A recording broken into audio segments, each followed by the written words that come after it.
নাশকতার পাল্টা অ্যাকশন, রাজৌরিতে জঙ্গিদের খোঁজে জোর তল্লাশি নিরাপত্তা রক্ষীদের। আপনারা জানেন ঠিক 4 দিন আগে যখন এই ঘটনা ঘটে যায়, গত 22 তারিখ পাহেলগাঁওয়ে এই নৃশংস হত্যালীলা, এবং তারপর থেকে একেবারে সেনার চিরুনি তল্লাশি শুরু হয়েছে গোটা কাশ্মীর জুড়ে।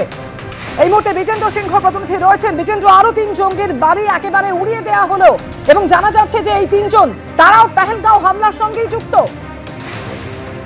দেখো, এরা সবাই জঙ্গি এবং লস্করের তৈবার সঙ্গে যুক্ত, এবং যারা স্থানীয় এখানে জঙ্গি যোগ যাদের রয়েছে, যারা এই লস্করের তৈবার সঙ্গে যুক্ত রয়েছে, এরকম 50টা থেকে বেশি টেররিস্টদেরকে আইডেন্টিফাই করা হয়েছে ইতিমধ্যে। তাদের বাড়ির তল্লাশি করা হচ্ছে, তাদেরকে সার্চ করা হচ্ছে তারা কোথায় এই মুহূর্তে রয়েছে।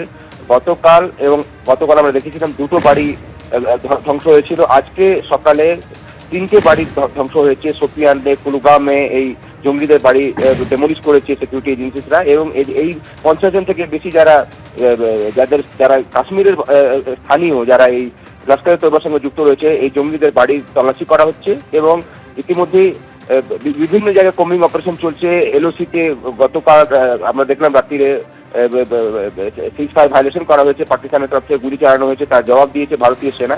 এবং আজকেও বিভিন্ন জায়গায় চিরুনি তল্লাশি চালানো হচ্ছে।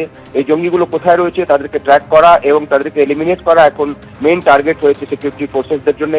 এবং গতকাল আমরা দেখেছিলাম আদিল এবং আসিফের বাড়িতে সিকিউরিটি এজেন্সিসরা গেছিল, এবং আজকে যেটা জানা যাচ্ছে 3টি বাড়ি ধ্বংস করা হয়েছে, সোপিয়ানে, কুলগামে, এবং এই তিন জঙ্গির বাড়ি ডেমোলিশ করে দেওয়া হয়েছে এজেন্সিদের তরফ থেকে। এদের তল্লাশি করা হচ্ছে। তার সঙ্গে সঙ্গে যেটা জানা যাচ্ছে 50 জনের এরকম একটা তালিকা রয়েছে যারা কাশ্মীর ভ্যালিতে অ্যাক্টিভ লস্করে বা জঙ্গি, তাদেরকে এখন তল্লাশি করছে সিকিউরিটি এজেন্সিরা।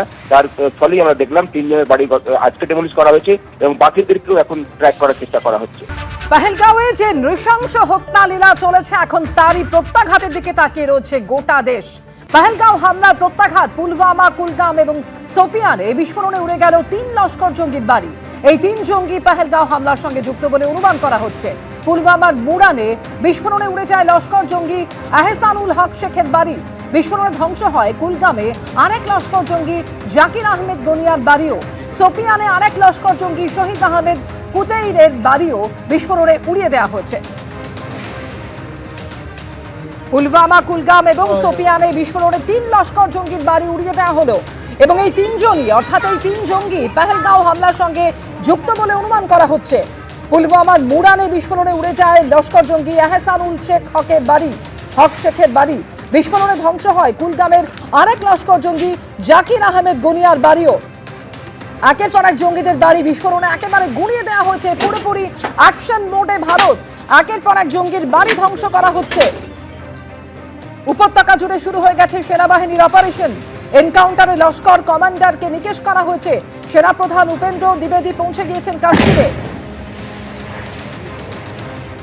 আর এর মধ্যে 3 জঙ্গির বাড়ি গুঁড়িয়ে দেওয়ার খবর পাওয়া যাচ্ছে, এবং এই 3 জঙ্গি পাহেলগাঁও হামলার সঙ্গে যুক্ত বলেই মনে করা হচ্ছে। 22 এপ্রিল যে ঘটনা ঘটেছিল, যে 4 জনের নাম মূলত প্রথমে সামনে আসে, আদিল, আসিফ এবং বাকি 2 জন হাসিম মুসা এবং আলী ভাই। এদের মধ্যে 2 জন হচ্ছে কাশ্মীরের বাসিন্দা এবং আরো 2 জন হচ্ছে পাকিস্তানের নাগরিক। তাদের সম্পর্কে এই তথ্য পাওয়া গিয়েছে যে এই আদিল একাধিকবার পাকিস্তানে গিয়েছে। আর এবার 3 জঙ্গির বাড়ি গুঁড়িয়ে দেওয়া হলো। এই 3 জনও মনে করা হচ্ছে পাহেলগাঁও হামলার সঙ্গে যুক্ত।